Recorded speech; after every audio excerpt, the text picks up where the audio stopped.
at the end of the day, don't let people questioning your work be a question of your worth.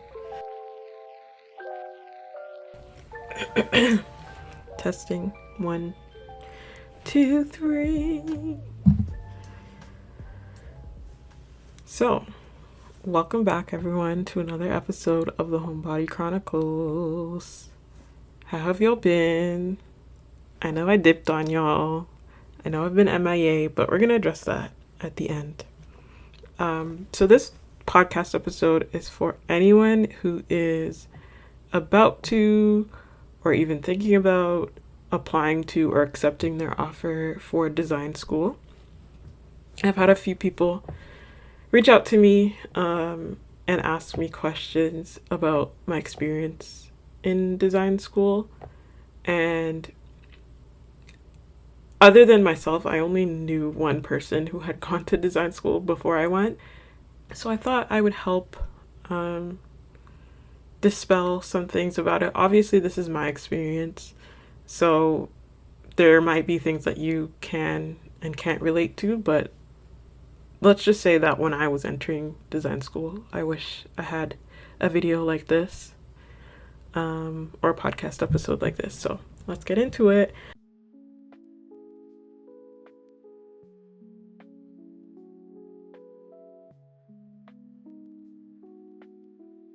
So essentially, we're just going to chat about the pros and cons of design school. Like I said, this was my experience, so take it with a grain of salt. But from speaking with other people who are also my classmates / people who are in school right now, these are some fairly generally shared experience, so I thought I would share them. So one of the first benefits and pros that I experienced in going to design school was the obviously freedom of creative expression. I've always been a creative person. I've always known I wanted to be in a creative field. For anyone who doesn't know, I studied environmental design, which I always describe as a mixture between interior design, architecture, and landscape design. So basically, after I got my degree, I had the freedom to pursue an education in architecture, to become a professional architect. I could have pursued a career in interior design, landscape design, really anything. It's a very broad program.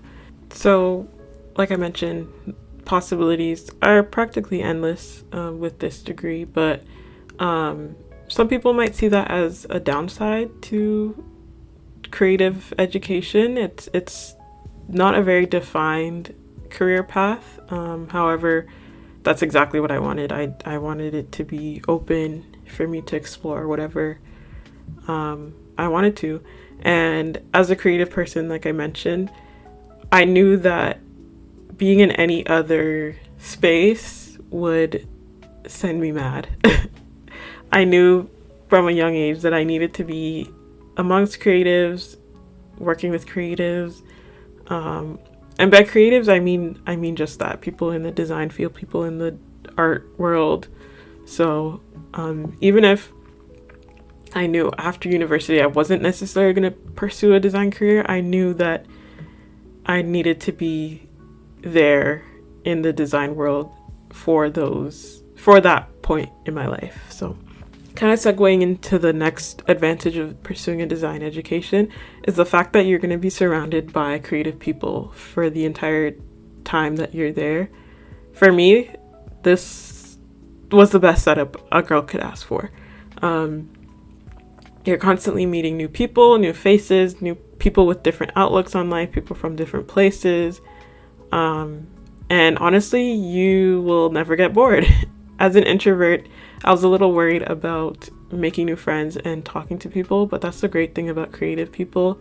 You don't necessarily need to be a person with the gift of the gab to connect with people, especially when it comes to art and design. So I really enjoyed interacting with people through their work, interacting with people during studio classes, different student art exhibits and student art galas. it's very easy for me to talk about things that I enjoy and things that I like, and one of those things happened to be art and design. So it was very comfortable for me in that way. I think people who aren't artistic or design focused, it's hard sometimes to relate and connect with people who are, and I never had that problem while I was in school.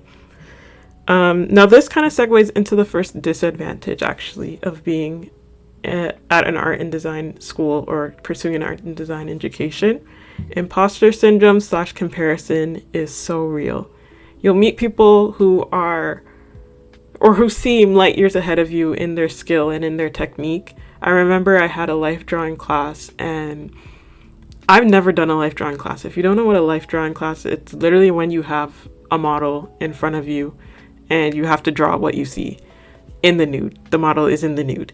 And that part wasn't the intimidating part for me. The intimidating part was the fact that I looked over at my classmate next to me, and like, I was looking at Picasso. Well, no, Picasso wasn't really like a photorealistic artist, but I was looking at a very well done depiction of the artist, or sorry, of the model in front of me. And boy, did it send me spiraling, because it's not like an assignment where you're, sitting at your desk in the studio and you're, working independently with your headphones on. Like, no, this is, you have 5 minutes to draw what you see, and then she's changing her pose and you have to draw. For me, that was the biggest moment of like, what am I doing here type of feeling.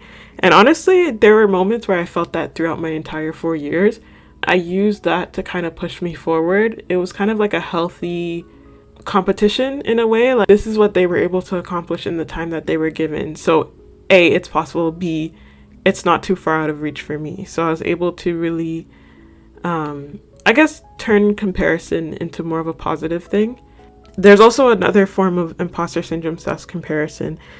Watching what other people produced and seeing how professors would give them positive feedback when you saw them finish that 2 minutes before the class, when you worked 10 hours hard longer than they did and you didn't get the same response. I think something to always remember is that as an artist, as a creative, you really need to separate yourself from your work, because that comparison vibe is going to get you to start questioning your actual self-worth. And I think that's something that a lot of artists and creatives struggle with, and it's one of the reasons why a lot of artists and creatives stop doing their work, because there's this innate feeling, I guess, to wrap yourself so much into your work. And honestly, it is necessary, or else you wouldn't create good work. But you need to also have a healthy separation from your work, because when somebody criticizes you or somebody just doesn't like your work, you can't let it cause you to question yourself and your worth. So it's a healthy balance of, yes, wrap yourself in your work. Yes, pour your entire being into your work, because that's what makes good art. However, at the end of the day, don't let people questioning your work be a question of your worth.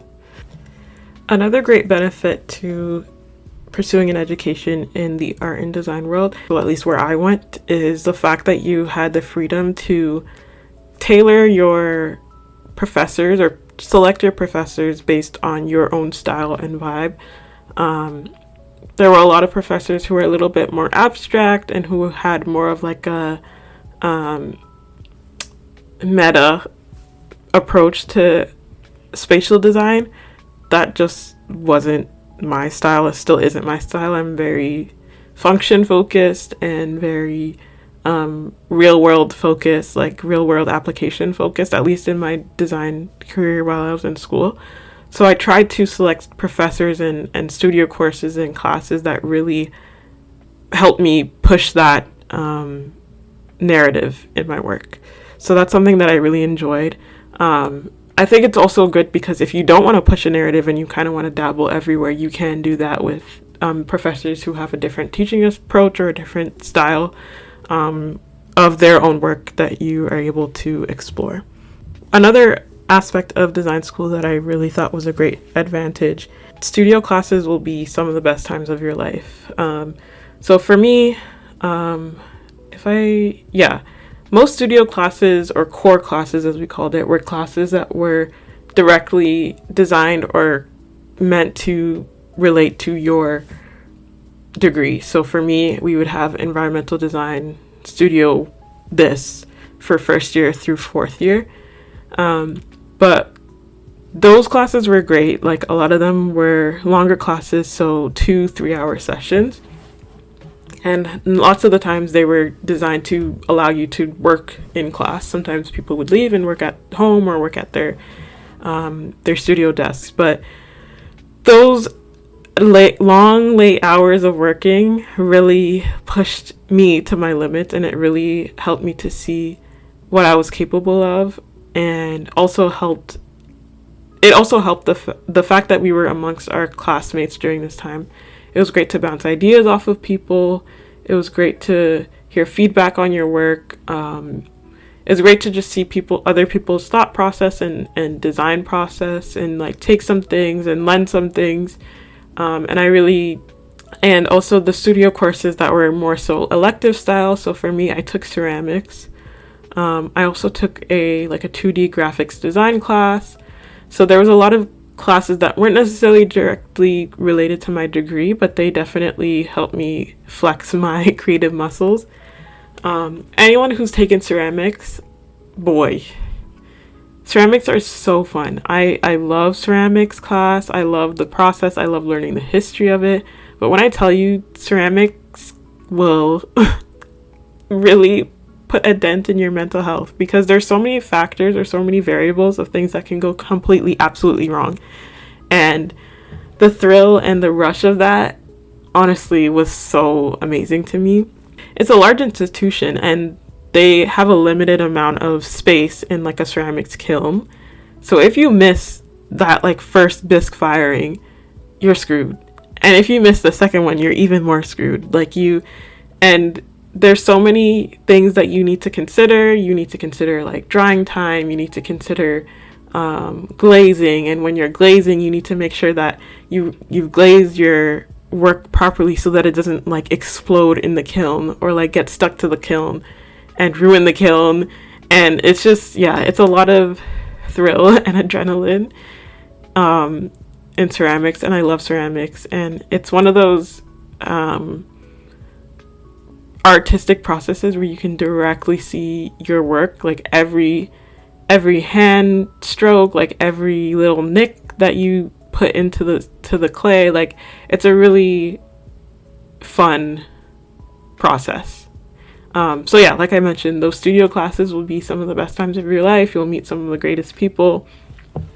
And anyone who's pursuing a creative education, specifically at a creative institute, I would definitely highly, highly, highly recommend that you take advantage of the free studios. Join clubs, join extracurriculars where you get to use the studio spaces for free. Join classes that are more so studio focused electives. So there's like textiles. I'm pretty sure there's metal shop. Oh, metal shop is so much fun. But yeah, just join and take advantage of the studio time, because trust me, once you leave and you start looking for studio spaces on your own time and on your own money, you'll wish you took it more advantage of the free studios. Well, technically it's not free because you're paying with your tuition, but take advantage of the studios, studio courses, studio clubs, and extracurriculars. The next positive advantage of being in art and design school is that there's always someone around who knows more than you, and therefore they can help you. Whether that's a teacher, whether that's a professor, a classmate, an upper year, a studio technician. The university that I attended hired professional, like, career worker, I don't know the word, professional people in their field to work in certain studios. So if you went to the metal shop studio, you were meeting a person with years and years and years of metal shop experience. Or if you went to the woodworking studio, same thing. So there's always someone around who knows more than you about a certain material, about a certain process, about certain like histories than you did. So I think that's something that I really enjoyed. There was always someone around to ask, like, hey, what if I did XYZ? What do you think about that? And I think also having classmates who, again, I said came from different walks of life. I had classmates who had already completed degrees in my field, or like completed college diplomas, or even just had years of experience on their own. So I really enjoyed being able to walk 2 minutes to the studio space down the hall and asking someone for help with something. And for me as an introvert, that was also an exercise that helped me come out of my introvertedness for a little bit. It really helped me push myself to just talk to people and to just, hey girl, like, you need help.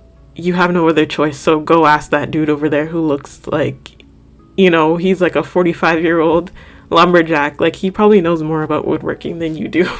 And guess what? He did, and he helped. And at least in my experience, people are 9 out of 10 times willing to help you. And even if they weren't, there was somebody else a little bit down the hall that would help you, and you wouldn't have to worry about them. But that's definitely something I took advantage of, something I still take advantage of. I have some of my classmates on different socials, and asking them their thoughts on things has really become helpful, or was helpful after graduating as well. The next thing kind of relates to my previous point, and it's the fact that you grow a thick skin. There are so many things in art and design school that will have you, emotional if you let it, and it can come from anywhere. So like I mentioned, there are different professors with different styles, and they can be brutal sometimes, and I'm not going to sugarcoat it. A lot of them are very direct, a lot of them are very honest, and sometimes they don't have any reason behind their harsh critiques for you, but it'll give you a thick skin. And like back to what I was mentioning earlier, you really have to learn how to separate yourself from your work, because someone calling your design or your model hideous and disgusting is not a reflection of you. So it's really important to understand that that's going to come. If you're super sensitive, well, learn how to ride the wave, because trust me, some professors do not care. Professors, some classmates, some outsiders, because sometimes you will have guest critics who come into your class to give you feedback on projects that you've worked on all throughout the year, and they might come and look at your work and be like, this is trash. Some of them say it just like that, and some of them say it very highly academically and professionally, but it's at the end of the day, they're saying it's trash. And honestly, it helps you grow. It helps you learn how to do better. It also just in general helps you become a person with more thick skin. And I think for me, the best way that I combated that was to always have a reason for what I was doing.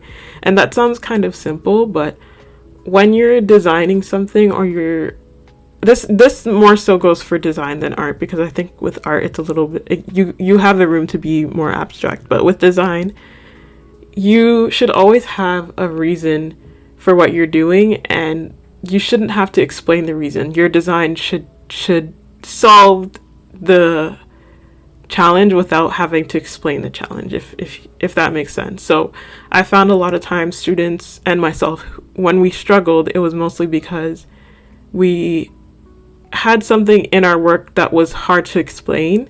It was hard to explain with the design itself, but it really helped me learn what to do and what not to do. One thing to also discuss is that finding work after graduating is a very long road.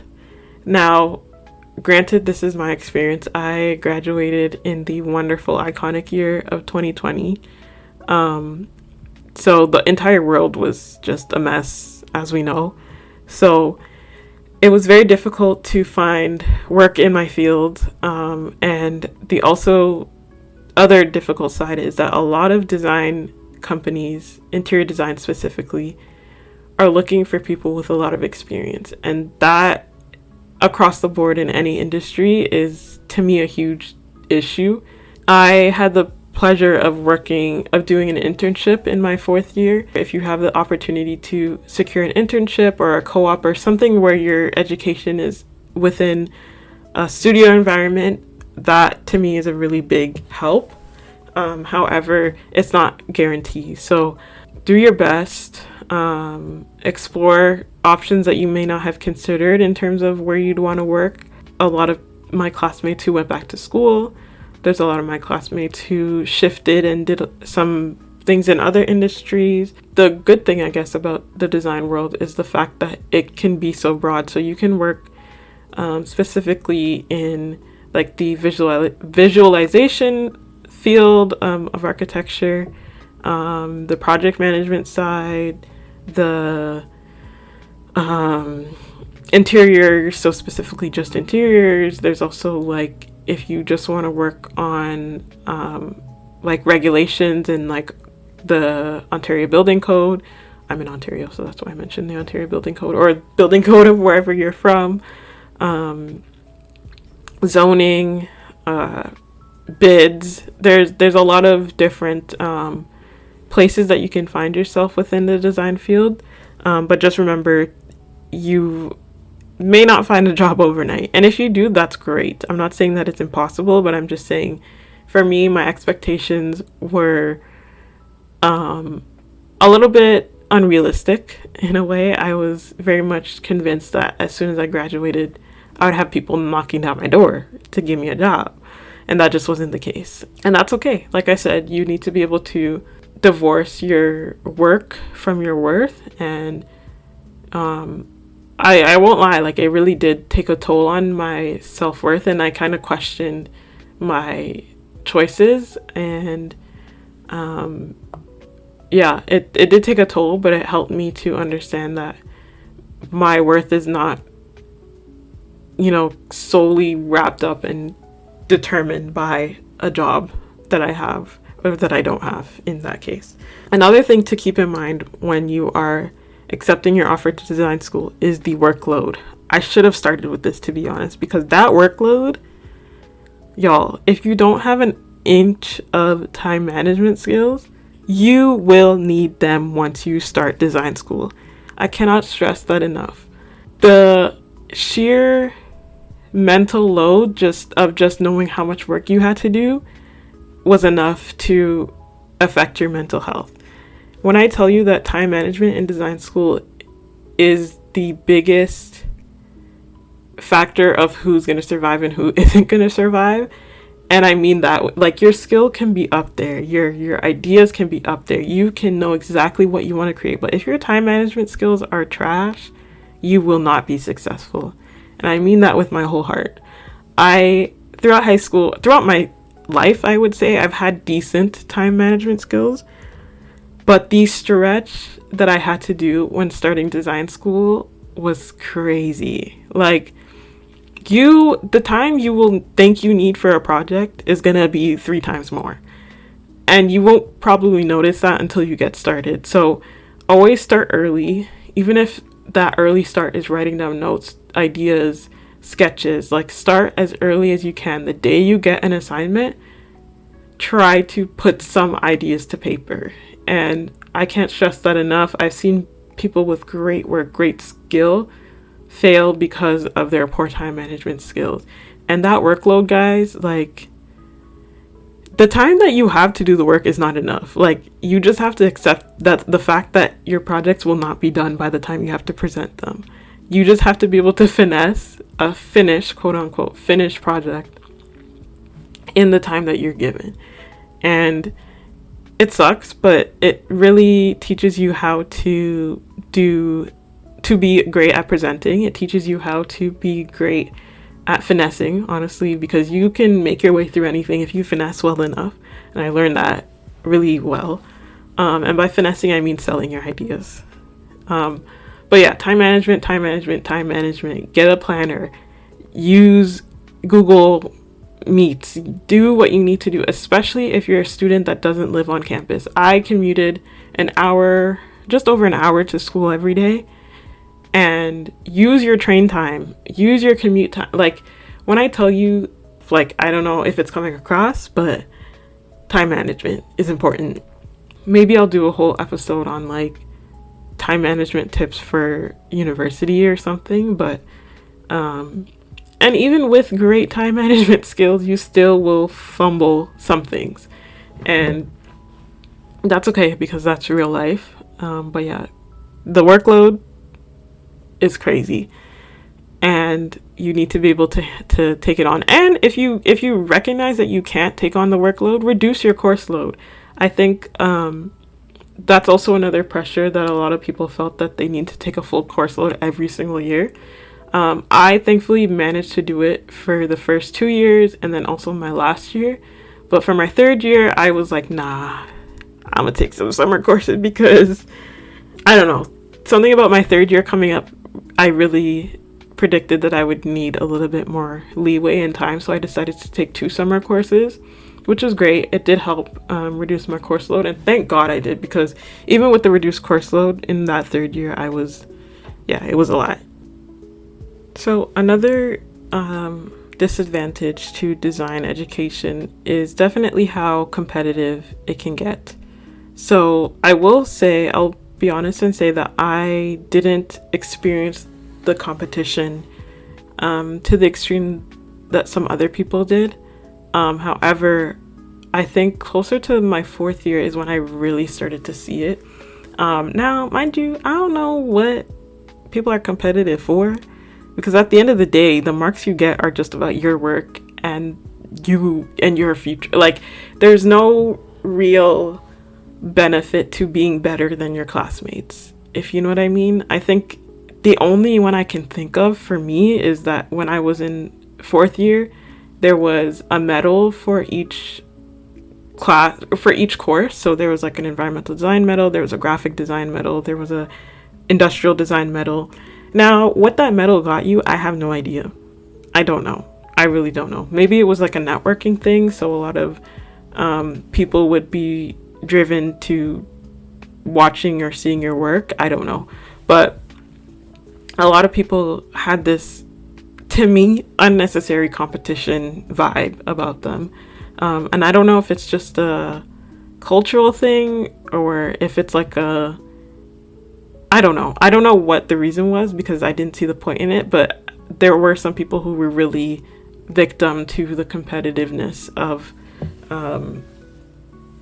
school, I guess.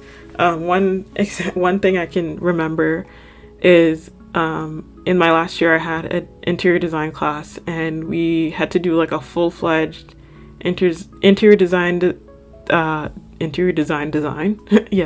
design for a client, and we had to source actual materials, source actual like paint vendor, like it was full on, like this is going to be a full on start to finish scheme design to finish end result project. And basically we had to source actual material, and by material I mean like material samples. So we had to source like furniture material samples, curtain material samples, and they had to be real life. Like if the client needed to order this and they needed so many yards, like it had to be available.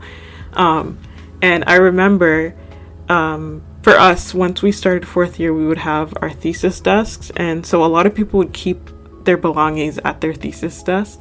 And because materials were so hard to come by, materials that were still in stock, materials that were available, people were very cutthroat when it came to materials. I had this one nice velvet green material that I had sourced for my client's living room furniture. Oh, it was beautiful. It was a nice material. It was affordable. It was within their budget. There was so much available. Tell me why somebody done stole that from my thesis desk. And like, yeah, mind you, thesis desks don't have like locks or anything, but it's an unspoken rule to not steal things. Like, come on. Anyway, so somebody stole it. Because I remember coming back to my desk and looking for it, and I couldn't find it. All my materials were like rummaged through. So they obviously saw that I had that material and they took it. And I had a feeling I knew who it was, because I remember the person who I think it was came to me one time and asked me about the material specifically. And I was like, that's weird. Like, why are they asking me about this one material? And like, I was a little bit weirded out, but then I also was like, why in the world is she asking me about this? Anyways, so I think it was that person. And I remember seeing it on my desk like the day after that person had presented this project. So I was kind of like, you thought you were slick, huh? Anyways, but there was definitely a competition spirit vibe that a lot of people had. And I don't know why. I don't know where it came from. Because at the end of the day, like, what my classmates did and didn't do didn't affect my future. Specifically as it related to my design career. So if that's something that you think will bother you or influence you, just know that it doesn't matter. And that's the bottom line. You do you. You are your only competition. You push yourself to be the best version of yourself, to do your best work. Bounce ideas off of other people, lean on other people, but don't, when somebody comes at you with this like competitive vibe, just forget them, because like I said, it doesn't matter. It don't matter at all. So that's something to remember.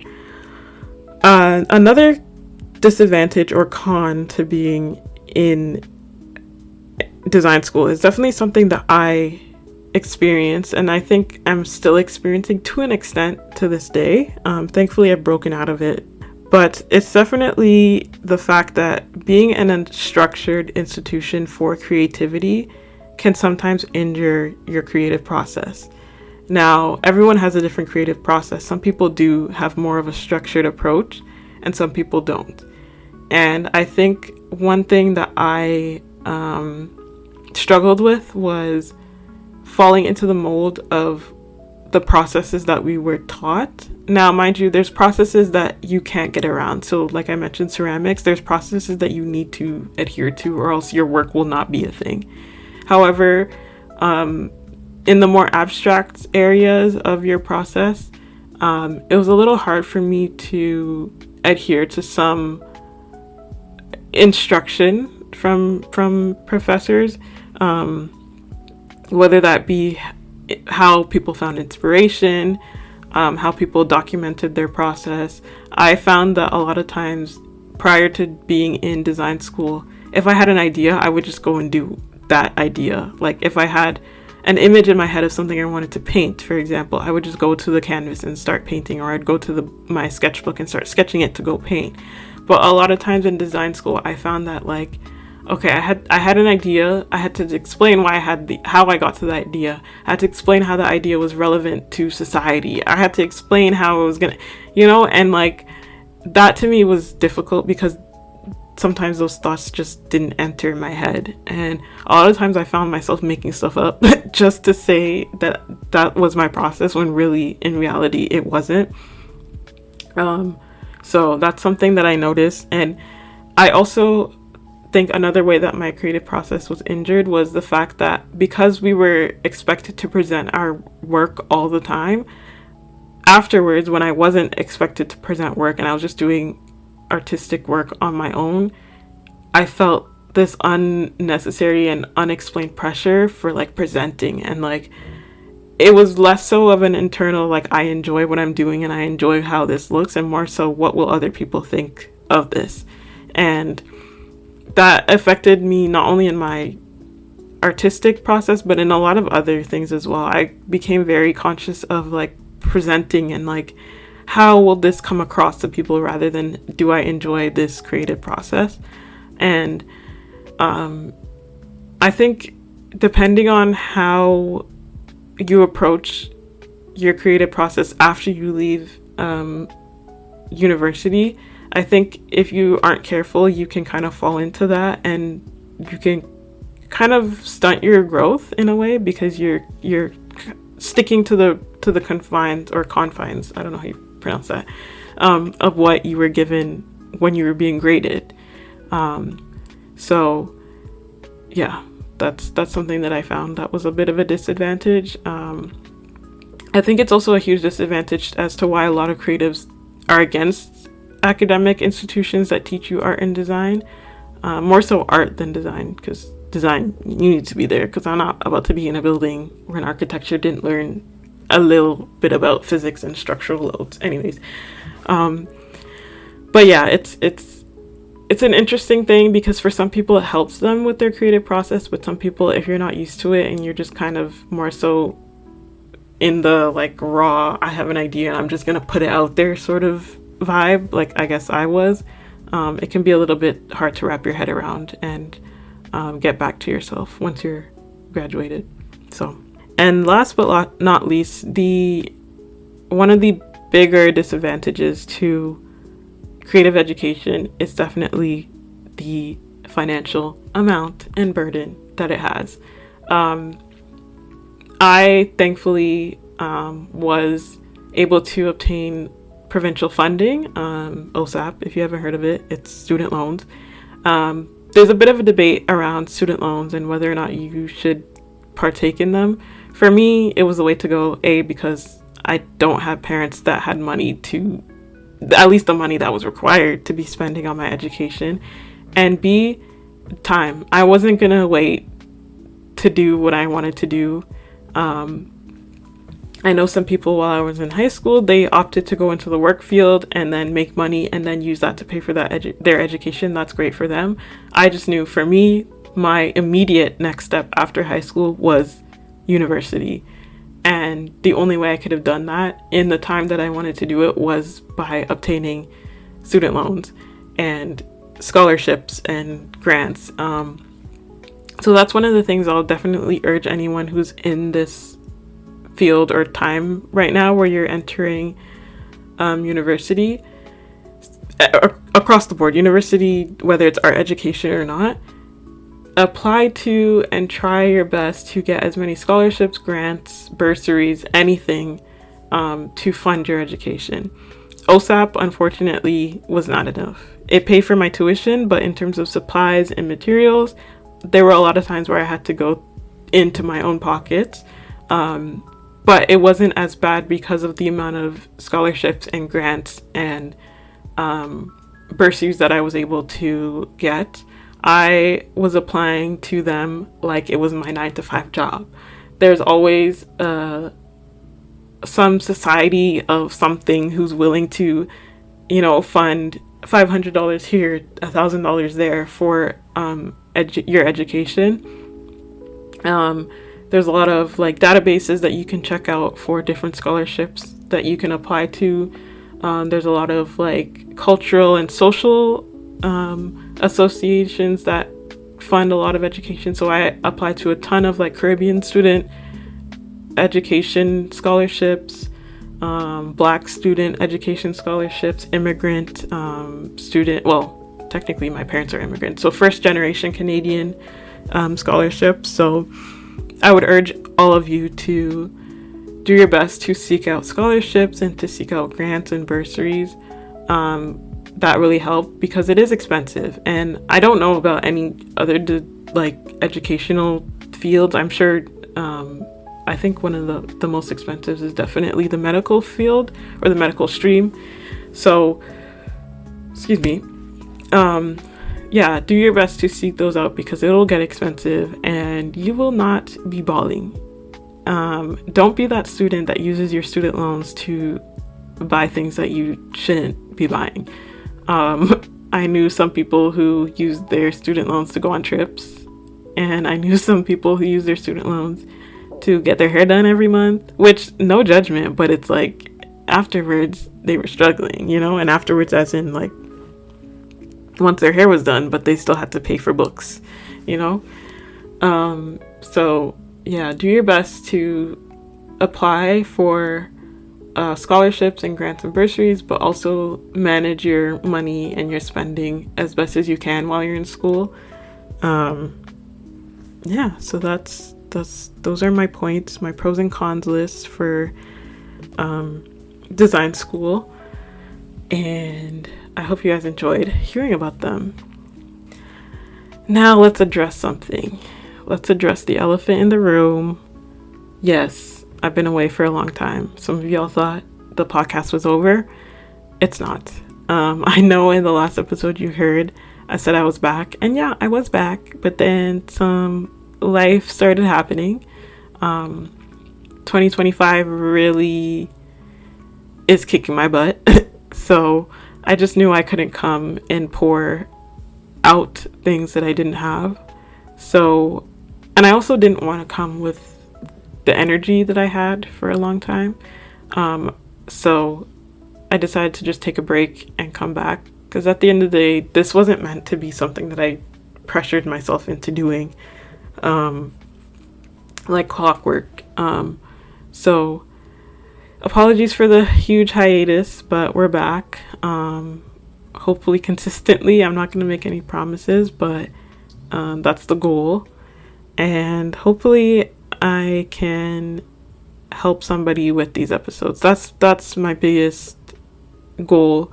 Even if it's just one person listening, that's my goal, and I hope I can achieve that. Anyways, that's it for now. I hope you guys enjoyed today's episode. I hope you guys are enjoying your summers wherever you're at. It's finally summer in Toronto, so we're outside. I mean, I'm not really outside, but people are outside, and I'm happy for them. But yeah, I hope you guys enjoyed today's episode. See you in the next episode. As always, don't forget to like, comment, subscribe if you're on YouTube. If you're on Spotify, rate us, leave us a comment. If you're on Apple Podcasts, also rate the podcast. And we'll see you in the next episode. Bye.